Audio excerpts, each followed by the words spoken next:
Welcome to the second webinar from our series about Alplan Bridge solution. We will concentrate today on a structural analysis of bridge structures in Alplan Bridge, and we will explain on the example of a railway bridge with a length of 160 meters and 4 spans how it is possible to assemble the analytical model and do the structural analysis in Alplan Bridge. We will define structural connections, complement the construction sequence, define additional loads, traffic loads, define the superposition, and also check the results. So let's start with the definition of the structural connections. In order to define the structural connections interactively in 3D, we need previously to define the missing reference points in the corresponding cross-sections. The reference points represent the geometrical position of a connection in some cross-section, and they are used for connecting the different elements of the bridge structures as well as for the definition of different supports. We will define the missing reference points in all cross-sections, and after the recalculation, we will start with the definition of the first structural connections, and that will be abutment 1. Abutment consists of 3 elements. 2 elements for the bearings on each side and 1 element in the center which represents the abutment. By using the properties window on the right side of the screen, the user can adjust the stiffnesses of structural connections. It is possible to define the spring constants for each direction and rotation.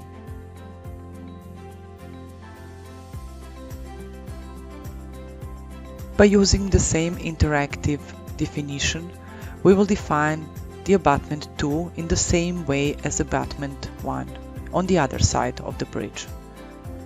Accordingly, we will define also the soil supports at the end of the pier 1, at the bottom of the piles, and also at the end of the pier 3. After that, we will rigidly connect the pile elements with the pile cap. It is possible to access the list of created connections at any moment and make the necessary changes. In order to connect the pier elements with the main girder, we will define the bearings. To define the bearing elements, we need to specify the position of the bearing by selecting the reference point interactively in 3D in the cross-section of the pier. In this specific project, we have 2 bearings, one on the right and one on the left side. The stiffness of these elements can also be adjusted in the properties window according to the project specifications. After all necessary structural connections are defined, we will create the analysis model of the bridge. In the action bar under the calculation task group, we will select 2 options, auto numbering and create analysis model. After the recalculation, the analysis model of the bridge will be automatically derived from the geometrical model. The elements of the analysis model, beams and nodes, have been created, and the auto numbering has been performed. Automatic numbering of all the beams and nodes for structural members of the project is done. The numbering is being done for main girder elements, piers, but also for the structural connections. Tendon elements defined in the project are automatically numbered as well. By creating the analysis model, the cross-section calculation is also done. In the tab cross-section, the user is getting the list of all the cross-sections defined in the project and their calculated variants. Each variant, selected from the 3, is highlighted in the 3D model as well. The calculation of the cross-section properties is based on the finite element mesh created during the geometric definition of the cross-section. It is possible to define different cut lines in the sections, to select the wished stress components, to use the properties window also to select different views or isolines.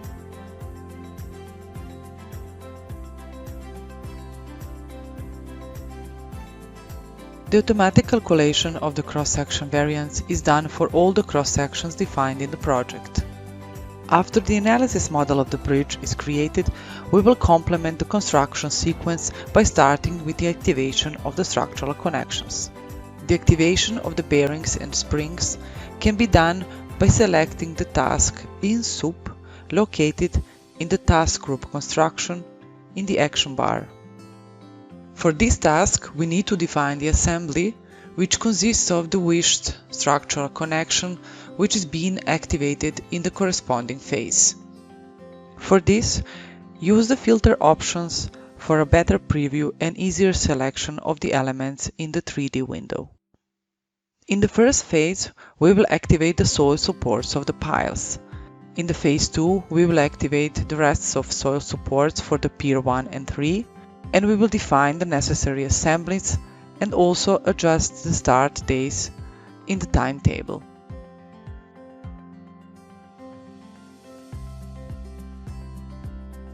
We will continue with the activation of the necessary supports, abutments and bearings for each phase until the end of the construction sequence. After all structural connections are activated in the wished phases, we will start with the definition of the tendon stressing sequence. Under the tab Tendon Stressing, we can define the stressing of the tendons, and also by using the right mouse click, Stress Group. We will summarize the tendons having the same stressing procedure. Therefore, we will drag and drop all the tendons from the phase 1 to the Stress Group 1 by multi-selecting them. On the right side of the screen, also using multi-selection, it is possible to assign the material to all the tendons belonging to one group and also to define additional necessary properties for the proper tendon stressing. We will define the tendon stressing for the whole stress group, and then we will individually, if necessary, adapt the values for each particular tendon in the group. Tendon stressing can be defined by using different stressing actions from the action bar: stress, wedge slip and release. The stressing of the tendons in Alplan bridge can be done from the end of the tendons or from both sides simultaneously. The tendons of the first stress group will be stressed from the begin and from the end. After the recalculation, the stressing force in the tendons is evaluated. The pre-stressing force along the tendon, which includes all the losses from the wedge slip and from the friction along the tendon length, is shown graphically as well.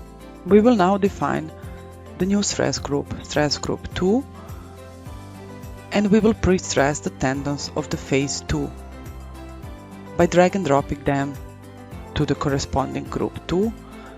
Those tendons will be stressed from the end only, and all additional necessary properties will be also defined for these tendons. After the recalculation, the stressing force is also available graphically. By using the same principle, we will define the two rest stress groups, stress group 3 and 4, in order to stress all the tendons in the project. The tendons from the groups 3 and 4 will be stressed also only from the end. The pre-stressing force distribution is available after the recalculation. The tendon stressing procedure is finished. We will now continue with the definition of our superimposed dead load. The elements of the main girder cross-section, which were previously defined as a structural unit of the type load, will be now defined as an additional load of the bridge equipment. Under the existing construction, we will define the new phase with the name SDL. We will define the new load case with the name SDL, and this load case will be added to the summation load case of the superimposed dead load. Under this load case, we will define the new load type, load QY, for the vertical line load. As we would like to apply this load to the complete main girder, we will define the new assembly by selecting the main girder structural member in the 3D window. In the Properties window on the right side, under the argument uLoad, we will define the number of the structural unit of the type load, whose assigned boundary area should be applied as a load. The two additional loads under the load case SDL will be defined by copying the existing one and changing the uLoad argument. The value of the load is automatically calculated by Alplan Bridge by multiplying the assigned boundary area with the material properties. The load application point is per default the center of gravity of boundary area. After this part of construction sequence is complete, we will assemble the structural analysis. We already defined the construction schedule and calculated the analysis model with a timeline. And now we will create structural model and perform structural analysis. Under the analysis task group, we will select the options structural analysis and auto-generate calculation tasks. Under the calculation options, separate checkboxes for different permanent loads are allowing user to select the load cases which should be considered during structural analysis. Alplan Bridge analyzes previously defined construction schedule and assembles all necessary calculation definitions like load cases, element activation, and calculation actions in one automated process. This includes also the calculation of nonlinear time effects, creep, shrinkage, and relaxation. Under the project settings, the user must select the wished design code, which is necessary for material and the calculation of the creep and shrinkage. We will select the Eurocode standard now. After the recalculation, the static calculation is performed by executing the generated calculation steps. After this analysis, the calculated load cases can be viewed under the Result tab. The structural elements are not only activated. Considering the user settings under the Calculation tab, the software now automatically calculates the loads as, for example, self-weight and creep and shrinkage, and generates automatically the load cases for those loads. In the logging window at the bottom of the screen, the user can see and follow the particular steps of the project calculation, and he can also check for the warnings or possible error messages. The complete logging file with the project calculation can be exported as well. The additional loads that may occur after completion of the bridge are defined under the construction as a separate final phases, and those loads are defined as a non-permanent load cases. That means that those load cases should not be added to the summation load case of the superimposed dead load. Under the new final phase, named settlement, we will define several load cases for the settlement of the bridge structure. The first settlement load case will be defined for the abutment 1. Under the created load case, we will create a new special load type for settlement by selecting it from the drop-down list with the offered load types. It is also possible to select the wished load type by right-clicking on the load case. The settlement load is defined as a displacement applied to a wished spring.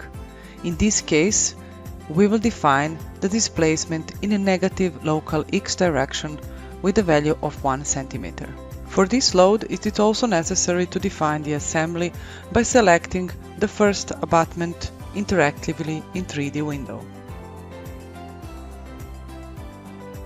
We will now define 4 additional load cases under this phase by copying the existing load case and adjusting the load case name and the defined assembly. The settlement load in the manner of displacement in the local x direction will be applied on all the soil supports at the bottom of the piers and also at the last abutment. The next new construction phase with the name wind, which will be set to final, we will define in order to define the load cases for the definition of the wind load. We will define the first load case for the wind load acting on the structure without the traffic, and for this load case, we will select the special load type used for the definition and calculation of the global horizontal area load. The magnitude of this area load will be defined on the right side of the screen, and also the assembly will be defined, which will include the complete main girder structural member. Using the function for copying the task together with assemblies, we will create 3 additional load cases for the wind. In this project, we will have 4 load cases for wind defined, 2 for the wind load acting on the structure without traffic in positive and negative direction of the z-axis, and 2 for the wind load acting on the structure with traffic in positive and negative direction of the z-axis. For the wind load acting on the structure with traffic, we need additionally to define a missing reference point for the load application. This point will be defined on the height of 2 meters from the top edge of the main girder concrete part. In order to properly apply the wind load acting on the traffic, we will use the properties window to define the position and the effective load length. In the position, we will type the name of the recently defined reference point, and for the effective load length, we will define the height prescribed by standard. The load application point is always positioned at the midpoint of this length. When all wished load cases for the wind load are defined, we will start with the definition of the new additional load type.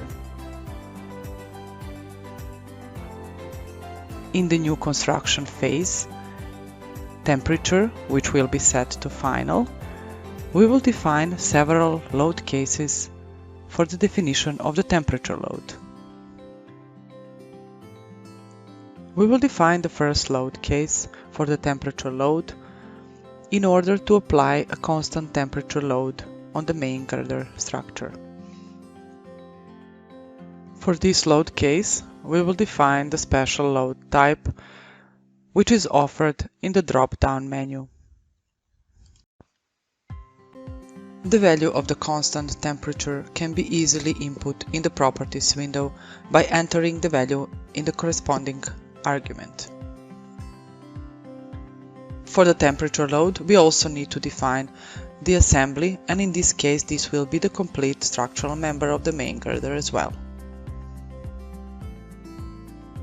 We will copy the first load case together with assembly and define the negative constant temperature load.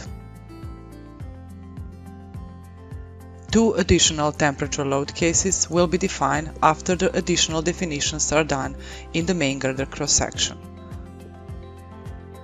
For applying the linear gradient temperature as a difference between the top and the bottom surface of the main girder, we need to define 2 property sets, one for the warmer top surface and one for the warmer bottom surface of the main girder.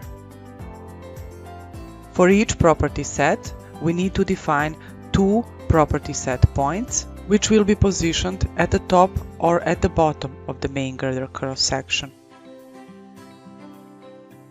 In those points, we can then define the temperature values. After all necessary points are defined, we will return to the construction sequence and define the rest 2 load cases for applying the linear gradient on the structural member of the main girder. The input for this load will be the name of the property set of the type temperature, in which this gradient, which will be calculated, is defined previously in the cross-section of the main girder. After all additional loads are defined, the user has the possibility to graphically display the definition of calculated load cases.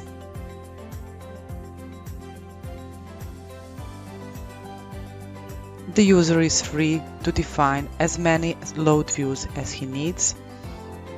He can select the load type on the right side of the screen and also the load case to be displayed in the bottom window result data. We can see the graphical display of different load types: superimposed dead load, settlement, the wind load, which is shown graphically with the application point and the effective length. We can also see the graphical display of the temperature load for the uniform temperature load and also for the temperature gradient, which is shown by using the colored surfaces.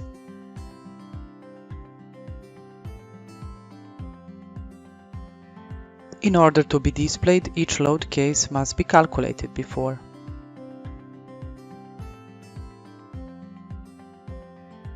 For the bridge structures, the correct consideration and definition of the lane sets and load trains as prescribed in the standard is a very complex task. For this example of a railway bridge, we need to define the vertical, horizontal and longitudinal traffic loads. Under the tab Traffic Loads, it is possible to define lane sets and the load trains. We will start with the definition of the lane sets. The first lane set will be defined for the vertical direction of the traffic loads. The load direction is important for the influence line calculation and the evaluation of the load. It is necessary to assign the lane sets to the particular structural member by defining the assemblies. In this case, the assembly is a main girder. The lane set can be defined in the 3D view or the 2D view. By selecting the respective function, the user can decide to define the lane sets by standard, and in this case, we will define the lane set manually. We will start with the definition of the lane set offset for defining the distance of the reference line for the start point of the lane set. After this, we will create a lane with a wish distance from the vertical referenced blue line. The train is automatically positioned in the middle of the lane. It is also possible to add additional train positions. For this example of the railway bridge, we will add 2 additional positions of the train, one on the left and one on the right side with a wished eccentricity. The defined train positions are also available for the preview on the 3D bridge model. It is also possible to edit already defined lane set offset by referencing it to the parametric line or the existing boundary of the cross-section. We will copy the existing lane set and create a new lane set. In this lane set, we will delete first unnecessary train positions on the left and on the right side.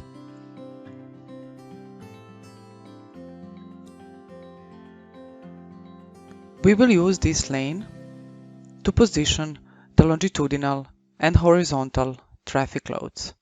Therefore, we will need to adjust the height for the load application, which will be at the top of the rails. Also, on the right side of the screen, we will adjust the wished load direction. When we finish with the lane set definition, we will start with the definition of the load trains. It is possible to directly import predefined load trains according to the standard by loading different load models. In this example, we will manually define the load model 71, which is used as a load train for the railway bridges.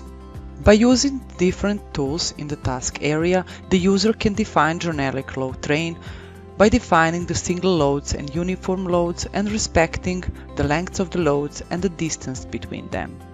For this load train, we will define 2 uniform loads with an infinite length and 4 concentrated forces with a distance between them. All the loads are being multiplied with the factors and coefficients prescribed in the standard. By using the same approach, we will define another load train, SW0, which consists of 2 uniform loads with a constant length and a distance between them. The next load train we will define is a horizontal force of the side hit, and this one will be defined with 1 single force. We will also define 2 additional load trains for the horizontal loads of acceleration and braking.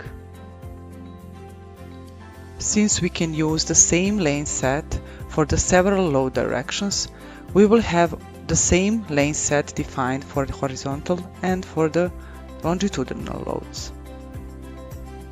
In our next step, we will combine the lane sets with the respective trains. This can be done under the Superposition tab by creating the new envelopes.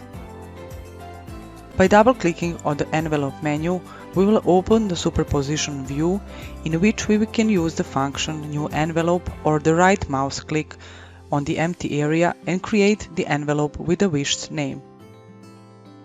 In one created envelope, the user is combining the lane set with the wished load train by simply drag and dropping them from the tree on the left side. Additionally, it is necessary to adjust the load direction of the lane set, and it is also possible to logically organize the defined envelopes in the Superposition view according to the user needs.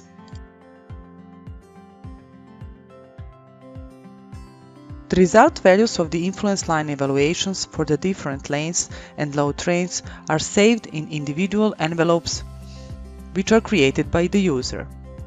In this example, we will create the envelope in which we will combine the lane set for each position of the train with the corresponding train from the load train list. We will define 6 different envelopes for combining both vertical traffic loads with all the 3 positions defined under the lane set 1.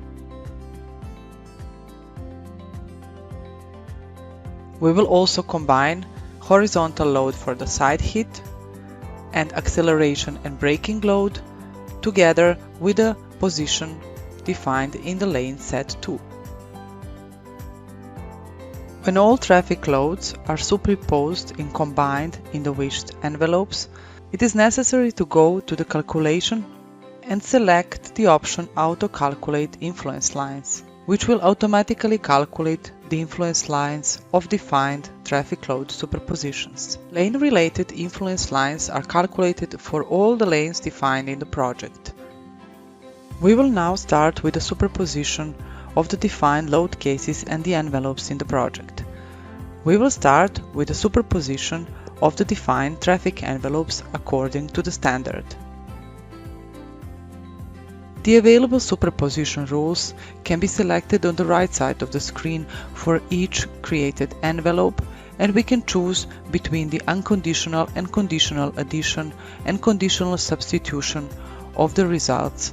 The load case results are considered individually for each force and displacement component and are superposed with the values of the respective minimum and maximum superposition components of the envelope. Optionally, the user can use the favorable and unfavorable factors, which can be applied to the values when we superpose them.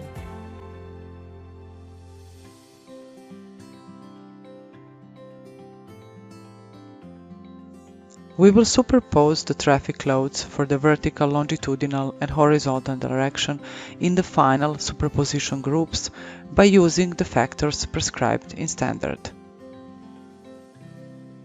When the superposition of the traffic loads is done, we will start with superposing the calculated load cases for all defined additional loads in the project. We will start with the superposition of the settlement loads by creating the envelope with the name settlement and by drag and dropping the calculated load cases of the settlement to this envelope. After adjusting the wished view in the superposition view, we can start with the definition of the superposition rules and the load factors.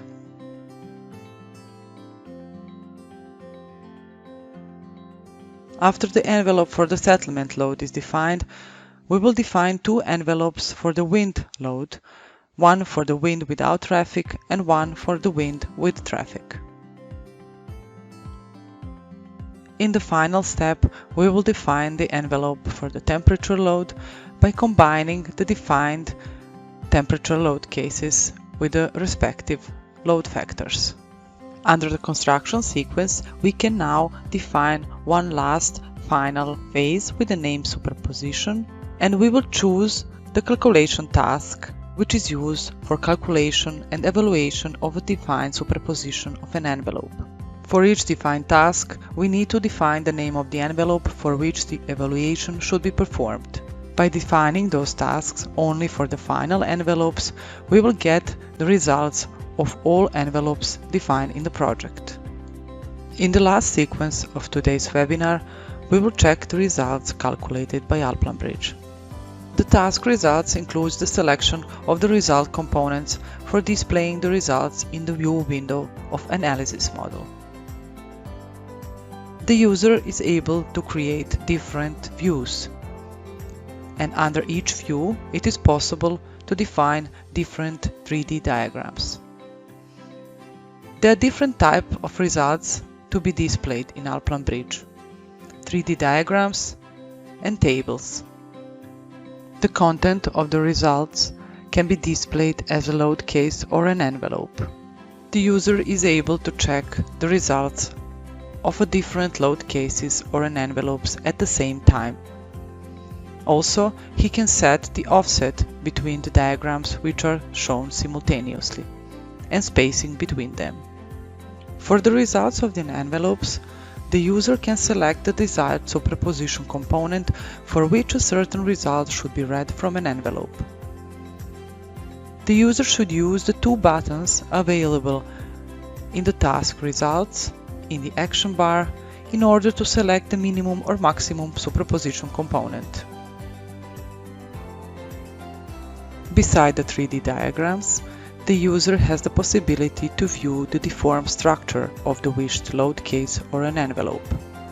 It is also possible to present the results as the colored surfaces on the bridge model from a certain envelope. Under the tab Tables, the user can display the results of the load cases and envelopes tabularly. It is possible to display the results as internal forces, displacement, stresses, and tendon forces. Also, it is possible to export the tables in Excel sheets. Beside the possibility to switch between the display of the local or global results, it is possible to switch between the display of the primary, secondary, and total results. Under the tab Influence Lines, the user can display the result for all defined load trains and all calculated load directions of a particular lane. The selection of the elements of the bridge is possible to be done in the 3D model. After the wished element is selected, the user can select the lanes or load train position for which he wants to perform the evaluation of the influence line.